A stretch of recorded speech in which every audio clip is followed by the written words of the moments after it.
Jon Snow and Davos' plan is to deploy their troops with fixed defenses on the flanks, forcing Ramsay Bolton into charging the center. It's crucial that we let them charge at us. They've got the numbers. We need the patience. If we let him buckle our center, he'll pursue. And we'll have him surrounded on three sides. To do this, the troops form a crescent formation in 3 ranks.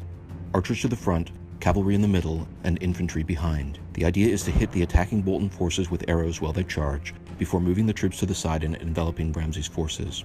The flanks are protected by stakes driven into the ground, forcing the cavalry to charge the center. The bulk of Snow's forces are infantry. This is essentially the same strategy Hannibal used to defeat a much larger force of Romans at the Battle of Cannae, pulling back his forces at the center while encircling the charging troops on either side. But as it turns out, Ramsay is planning to use the same strategy by goading Snow into charging.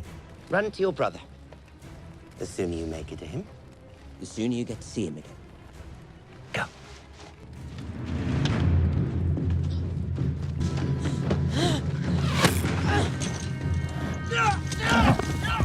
Snow falls for it, chasing after his brother, leaving his forces under the command of Davos, who has no choice but to charge after him, right into Ramsay's trap. Ramsay has also deployed his troops in the same formation: archers, cavalry, infantry. But he has many more troops stretched across the entire horizon. Where Jon Snow has light infantry, Ramsay has phalanxes. He's also got 6 flayed men burning like runway lights pointing toward the center. And so when Snow launches his foolhardy single-man charge, he leaves himself exposed in the middle of the field with no one left commanding his troops. With Snow alone, Ramsay sends a volley of arrows his way, forcing him forward.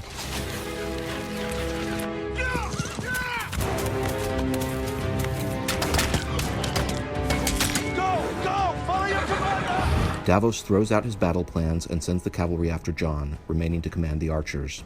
Thormod Giantsbane commits the entire infantry. They follow Snow in a headlong charge right down the middle of the field. It's suicide, but at least it looks good.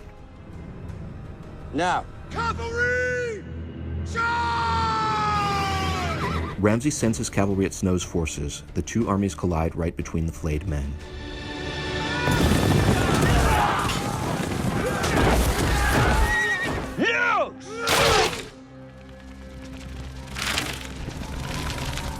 Ramsay now uses his archers to rain arrows down on friend and foe alike. He has no compunction about killing his own men, because in a war of attrition, he wins.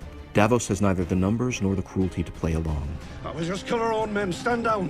What's left of the dwindling Snow forces are now in complete disarray, but Ramsay is doing fine. Ramsay's arrows kill enough soldiers to form a literal wall of corpses, blocking the remainder of Snow's forces from the bulk of the Bolton army. Davos, unable to effect the battle, sends in the remaining archers on foot.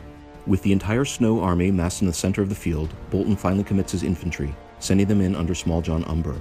But rather than engage directly, Umber sends his heavy infantry to encircle the Snow forces. The heavy infantry forms a semicircular phalanx 6 men deep, backed by the wall of corpses, cutting off any retreat. Then, in what should be the final maneuver of the battle, Umber leads the light infantry over the corpses to finish off the Snow troops. This should be the end of the battle, except, like in any good story, the cavalry arrives to save the day.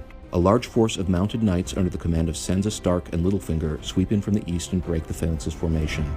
The cavalry quickly outflanks the infantry and mows them down. The Bolton archers were killed in a tragic continuity error. With his army lost, Ramsay is forced to retreat to Winterfell to prepare for a siege, protected by the castle's heavy walls, his remaining archers, and his faithful dogs. It's another brilliant tactical success for House Bolton.